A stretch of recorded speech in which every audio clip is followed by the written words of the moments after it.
네, 안녕하세요. 오늘도 은혜학방을 찾으신 여러분들을 환영하고 축복합니다. 벌써 시간이 많이 흘러서 이제 9월 달이네요. 그런데 제가 요즘에 좀 인터넷을 보면서 아주 재밌는 걸 봤어요. 밸런스 게임이라는 건데요. 아마 다 아실 거라고 생각이 되어집니다. 저희 집에서도 아이들과 한번 해본 적이 있는데, 여러분들 그걸 해보셨는지 모르겠어요. 저희 집에서 했던 밸런스 게임 중에 몇 가지 좀 재밌었던 것들을 좀 가져와 봤습니다. 여러분들은 이것에 대해서 어떤 선택을 하실지 참 궁금한데, 밸런스 게임은 뭐 그렇게 어려운 게 아닙니다. 둘 중에 하나를 고르는 겁니다. 둘 중에 하나를 선택해서 고르는 건데, 여러분들 한번 잘 듣고 나는 둘 중에 어떤 걸 고를 건지 한번 생각해 보시기 바라요. 첫 번째는 평생 백수로 살기, 그런데 월 250에 수익이 있는 백수로 살기. 두 번째는 뭐냐면 평생 직장인, 연차 월차 없이 월 수입 1,000만 원. 여러분은 둘 중에 어떤 걸 선택하시겠어요? 평생 백수로 살기, 250 꼬박꼬박 달달이 들어오는 백수로 살기, 아니면 평생 매달 1,000만 원씩 받는 직장인으로 살기, 단 연차나 월차 없이. 여러분들은 어떤 선택을 하시겠습니까? 저하고 제 큰딸은 백수를 선택했어요. 250 받는 백수를 선택했는데, 여러분들 어떠시나 모르겠어요. 그 다음에 두 번째, 이건 좀 약간 첫 번째보다 좀 더 엽기적이고 극단적인 선택이 될 수도 있는데, 평생 사생활 노출 대 평생 노출로 생활. 이거는 저희 가족 중에 선뜻 뭘 고른 사람이 없습니다. 여러분들은 어떠세요? 평생 사생활 노출과 노출로 생활 둘 중에 하나만을 선택해야 한다면 여러분은 둘 중에 뭘 선택하시겠습니까? 그 다음에 마지막 세 번째, 둘 중에 더 아까운 게 뭘까? 둘 중에 더 아까운 게 뭘까? 요플레 뚜껑 그냥 버리기, 쭈쭈바 꽃다리 그냥 버리기. 여러분들은 둘 중에 어떤 게 더 아깝다고 생각이 되어지세요? 요플레 뚜껑 되게 거기 묻은 거 핥아먹는데, 그리고 쭈쭈바 꽃다리도 그냥 안 버리고 그 안에 들어있는 아이스크림 다 빨아먹고 버리는데, 요플레 뚜껑 그냥 버리기, 쭈쭈바 뚜껑 그냥 버리기. 여러분들에게는 둘 중에 어떤 게 더 아까우신지요? 밸런스 게임이라는 게 그렇습니다. 둘 중에 하나를 뭘 고르기가 굉장히 애매한 거예요. 이걸 선택해도 맞을 것 같고 저걸 선택해도 맞을 것 같고, 혹은 그 반대로 이걸 선택해도 애매하고 저걸 선택해도 애매하고. 근데 여러분, 우리가 인생을 살아가는 여정 중에 수많은 선택의 순간들이 있죠. 그래서 그때마다 우리는 바른 선택을 위해서 많은 고민들을 하고 그 선택을 위해서 에너지를 많이 씁니다. 과연 뭘 어떻게 해야 할까? 뭐 밸런스 게임 같은 경우에는 재미로 하는 거고 하면서 우리에게 웃음을 주는 거지만, 사실 인생의 문제에 있어서 무언가 선택을 해야 하는 기로에 서 있는 순간 참 많은 고민이 되는 게 사실입니다. 과연 저와 여러분은 이 선택의 순간에 무엇을 어떻게 선택을 해야 할까? 어떻게 선택을 하는 게 바른 모습일까? 오늘 제가 왜 이 선택에 관련된 이야기를 여러분들께 했냐면, 여러분들께 오늘 소개시켜 드릴 책이 이 선택과 관련되어진 책이기 때문에 그렇습니다. 오늘 여러분들께 소개시켜 드릴 책은 그러한 선택의 순간을 맞이하는 이들을 위해서 쓰여진 책입니다. 그 책은 어떤 책이냐면 바로 선택의 훈련이라는 책입니다. 선택의 훈련. 그렇게 오래된 책은 아니고요. 요 몇 년 사이에 나온 근간이라고 할 수 있는데, 선택의 훈련이라는 책입니다. 이 선택의 훈련이라는 책에서 저자는 이 선택의 순간을 열린 문이라고 표현을 합니다. 열린 문. 그런데 저자가 말하는 열린 문은 내가 열고 가야 하는 문이 아니라 하나님께서 우리의 인생 가운데 열어주시는 문을 의미를 합니다. 그러니까 저자가 말하는 선택이라는 것은 매 순간 하나님께서 우리의 삶에 열어주시는 그 열린 문을 바로 알아보고 그곳을 향해서 바로 달려가는 우리의 태도가 되어지겠죠. 그러나 그렇다고 해서 이 책이 그 열린 문을 잘 골라내는 방법론을 말하고 있냐? 이 책은 그런 책은 아닙니다. 선택의 방법, 요령, 절차, 이것을 말하기보다는 오히려 선택의 성경적인 원리와 개념을 말하고 있죠. 선택의 요령이 아니라 그 선택의 순간 내가 어떠한 태도를 취해야 하는지, 내가 그 선택의 순간 하나님 앞에서 어떠한 존재로 있어야 하는지를 말하고 설명하는 게 이 책의 주된 내용입니다. 그래서 이 책은 열린 문을 잘 찾는 방법이나 요령을 말하는 게 아니라 열린 문으로 들어가는 우리의 태도에 대해서 말하고 있습니다. 혹시나 이 선택의 훈련이라는 책을 여러분들이 읽으시면서 열린 문을 잘 찾아내는 요령이나 방법을 기대하고 혹시 이 책을 읽으신다면 실망하실 수도 있습니다.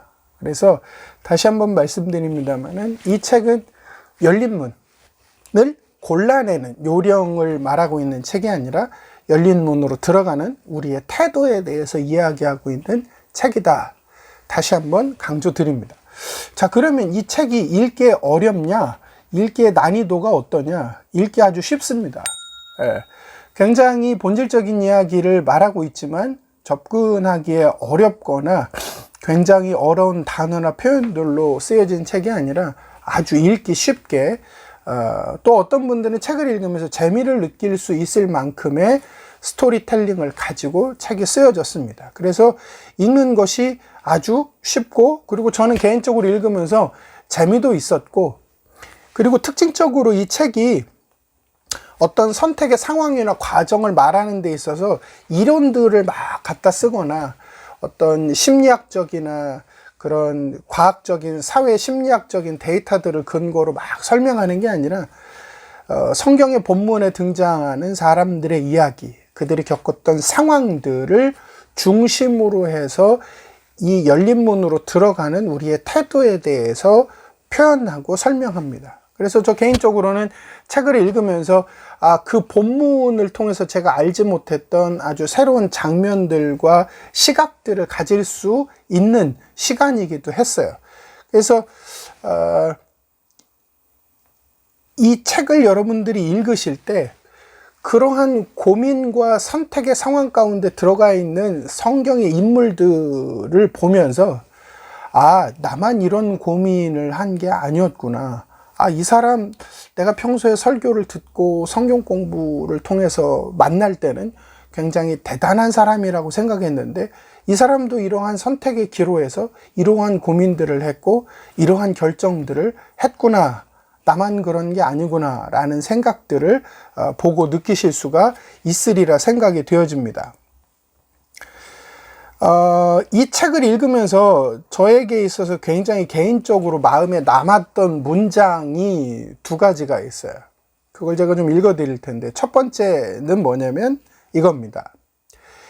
열린 문으로 들어가려면 하나님이 나를 불완전한 모습 그대로 사용하실 줄 믿어야 한다. 저는 이걸 읽으면서 위로도 받았고 도전도 받았어요. 이 문맥 자체가, 이 문장이 등장하는 문맥 자체가 열린 문을 들어갈 때 무조건 성공을 해야 된다. 완벽해야 된다. 하나님이 열어주시는 문을 향해 내가 나갈 때는 뭔가 자격 조건이 갖춰져야 한다. 라는 생각을 우리가 좀 하게 되고, 그런 열린 문으로 들어가서 내가 알지 못하는 미지의 어떤 상황들을 맞닥뜨리려면 나에게 무언가 그래도 완벽한 준비가 필요하지 않겠나라는 생각들을 하게 되어지는데, 저자는 그런 부분에 대해서 이렇게 이야기하는 거죠. 열린 문으로 들어가려면 하나님이 나를 불완전한 모습 그대로 사용하실 줄 믿어야 한다. 그래서 하나님을 내가 신뢰하고 믿음으로 나가야 되는구나 라는 도전도 받았고, 내가 완전하지 않아도 되는구나, 그게 큰 어떤 절대적인 조건은 되지 않는구나 라는 위로도 받았습니다. 또 한 문장이 있는데요, 이건 역시 도전과 위로를 동시에 받았던 문장인데 이런 내용입니다. 하나님은 완벽한 결정이 아니라 그분 앞에 완벽히 내려놓는 결정을 요구하신다. 우리의 어떤 선택의 순간 우리가 내리게 되는 최종적인 결정을 하나님은 그 결정의 내용 자체가 완벽한 결정이 아니라 하나님 앞에 완벽하게 내려놓는 결정이기를 바라는 것이죠.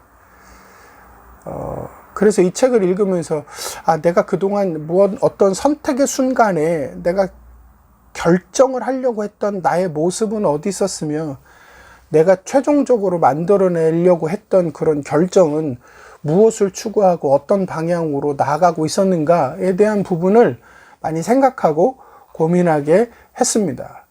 그래서 저는 그런 부분에 대해서 도전을 받았고 위로를 받았던 부분은 어떤 거냐면 나는 내 결정이 무언가 완벽한 결과를 위한 결정이어야 한다라는 생각들을 많이 했고 특히 교회를 섬기는 담임 목회자로서 그런 어떤 순간들마다 교회가 더 잘 되기 위해서 또 잘 되는 건 아니더라도 피해를 최소화하기 위해서 내가 책임지고 무언가 막 어떤 결정들을 내려야 한다라는 부담들이 상당히 많았고 그 결정들이 그래도 어떤 성과를 내야 한다라는 부담들이 내 안에 자리 잡고 있는 것들이 상당수 있는데 이것을 읽으면서 그렇다고 해서 막 결정해야 될 책임감 없이 무책임하게 막 아무 결정이나 해야 되는 건 아니지만 그래도 내 결정이 어떤 성과나 완벽을 위한 결정이 아니라 하나님 앞에 서 있는 나로서 하나님 앞에 나의 것들을 모두 내려놓는 결정해야 하는구나.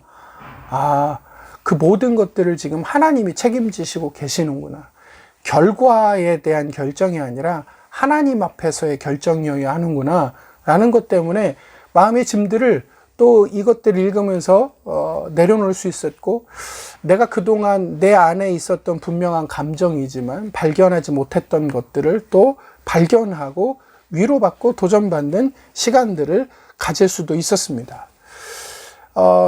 이러한 저의 개인적인 경험들 때문이기도 하지만 이제 가을의 시즌을 맞이하고 또 얼마 안 있으면 한 해를 마무리하고 새해를 계획해야 하는 이제 시점이 이제 돌아오고 있습니다. 그래서 이 책을 9월달, 10월달 여러분들이 한번 읽으시면서 그동안 나의 선택과 결정은 어떤 것이었는지 한번 점검해보고 그리고 이제 앞으로 한 해를 위한 새로운 선택과 결정을 해야 하는 이 시점에 나의 선택과 결정은 어떻게 해야 하는지를 한번 여러분들이 이 책을 통해서 정리해 보시고 또 준비해 보시는 시간들을 가지셨으면 좋겠습니다.